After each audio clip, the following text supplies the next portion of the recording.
Salve Maria, em nome do Pai, do Filho e do Espírito Santo. Amém.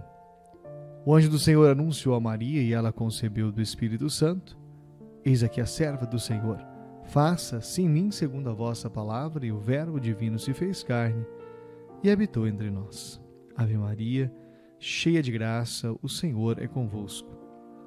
Bendita sois vós entre as mulheres, bendito é o fruto do vosso ventre, Jesus. Santa Maria, Mãe de Deus, rogai por nós, pecadores, agora e na hora de nossa morte. Amém. Rogai por nós, Santa Mãe de Deus, para que sejamos dignos das promessas de Cristo. Vamos hoje, dando continuidade ao nosso mês com Maria, no 26º dia, falar a respeito da obediência. Obediência é a virtude que nos leva a submeter a nossa vontade à vontade de Deus e dos superiores que representam Deus. A primeira obediência devemos a Deus, nosso Pai Criador, conforme o Salmo 23:1. Do Senhor é a terra e tudo quanto contém. Somos criaturas e filhos, devemos a Ele toda a obediência criatorial e filial. Todas as criaturas te servem, Salmo 118:91. A obediência a Jesus é ligada à redenção. Ele nos resgatou com o seu sangue e por isso lhe pertencemos, somos seus e devemos obedecer aos seus divinos desejos. Não sois mais vossos porque fostes comprado por um caro preço. 1 Coríntios 6:20. A obediência aos superiores é ligada ao fato que eles são representantes de Deus. Sabemos bem que Deus não nos governa diretamente, mas através dos seus delegados, que Ele faz partícipes da sua autoridade. Não existe autoridade que não venha de Deus, Romanos 13:2. Por isso, a desobediência aos superiores é sempre uma desobediência à autoridade de Deus. Quem resiste à autoridade resiste ao ordenamento feito por Deus. E aqueles que resistem procuram por si mesmos a danação. Romanos 13:1. Jesus usa uma expressão ainda mais forte e até mais precisa. A obediência aos superiores coloca-os em relação direta com Ele. Quem vos escuta, escuta a mim, e quem vos despreza, a mim despreza. Lucas 10:16. As obediências que operaram milagres e as desobediências que os impediram confirmam as palavras de Jesus. Quando São José Cotolengo soube que tinha um grande número de freiras doentes e que não sabia como fazer para o serviço da pequena casa, deu ordens precisas que as freiras se levantassem para o serviço da casa. As irmãs levantaram-se e acharam-se curadas. Uma só não quis levantar por temor e não se curou e acabou até fora do instituto. Quando São Francisco de Assis e Santa Teresa d'Ávila recebiam nos êxtases qualquer comunicação, estavam prontos para renunciar tudo se o superior decidisse de modo contrário. Porque na palavra do superior existe a presença de Deus sem engano, enquanto na visão ou na locução existe sempre uma margem de incerteza. Existem os chamados superiores levados. É claro que os superiores devem exercitar a autoridade só como delegados de Deus e nunca devem mudar o que seja contra a lei de Deus.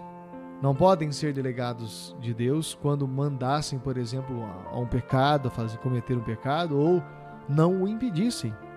Mentir, roubar, abortar, blasfemar. Nesses casos, eles são delegados de Satanás e não devem ser obedecidos. Nos outros casos, precisamos obedecer, mesmo quando isso nos pesa, né? Mesmo que aquele que nos manda for odioso, faccioso.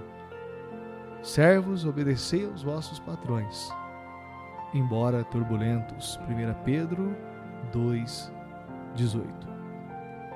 Na vida de Santa Gertrudes, lê-se que por um certo período teve uma superiora de humores muito difíceis. A santa rogou ao Senhor para que a fizesse substituir por outra mais equilibrada. Mas Jesus respondeu: não, porque os seus defeitos a obrigam a humilhar-se todos os dias diante de mim. De outro lado, tua obediência nunca foi tão sobrenatural como neste tempo. A obediência também é um mistério de fé. É claro que a alma da obediência é a fé sobrenatural, e São Maximiliano dizia que a obediência é um mistério de fé. Somente quem sabe ver no superior o representante de Deus sabe obedecer e abraçar a vontade de Deus. Mesmo quando custa, sobretudo quando custa, porque a verdadeira obediência é aquela que se exercita no sacrifício. Jesus mesmo aprendeu dos sofrimentos a obediência. Hebreus 5:8. Quantas vezes então nos custa obedecer em silêncio às coisas dolorosas? Durante a paixão, Jesus, ao invés de se defender, ele calou-se. São Domingos, sábio, rapaz eficiente, estudante aplicado, foi falsamente acusado diante do mestre de uma travessura feia. O mestre, muito surpreso, foi obrigado a chamá-lo severamente à atenção. Ele não se irou.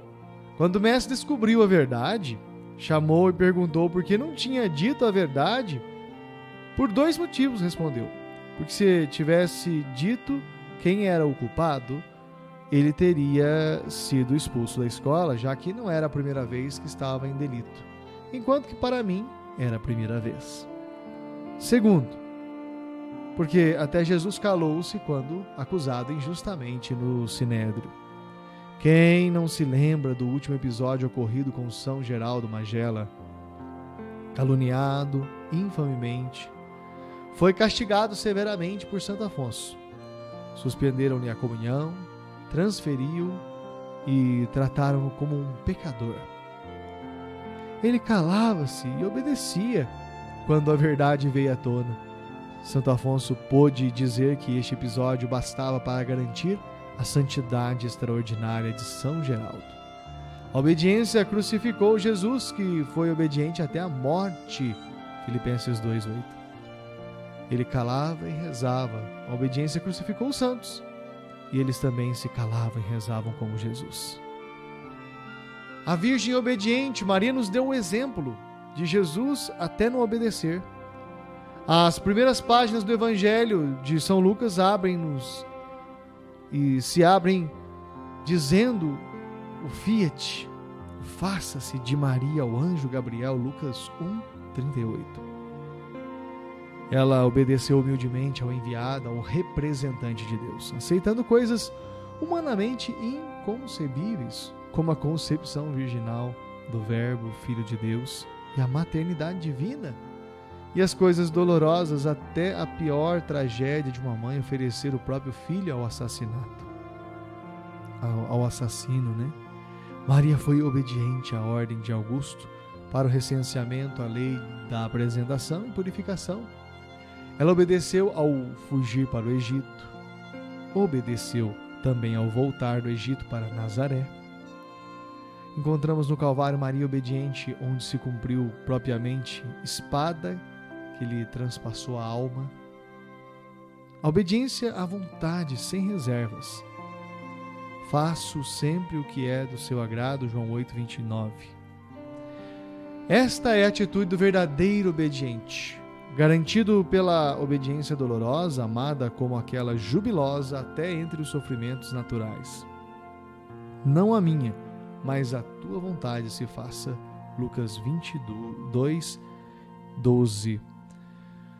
Quando São José Calasanz foi caluniado e perseguido pelos seus discípulos, quando o velho e enfermo foi preso e levado aos tribunais e perto da morte foi expulso da congregação e viu a congregação devastada por ordem do próprio vigário de Cristo, ele curvou a cabeça e aceitou esta corrente de sofrimentos, murmurando: agora e sempre seja bendita a santíssima vontade de Deus.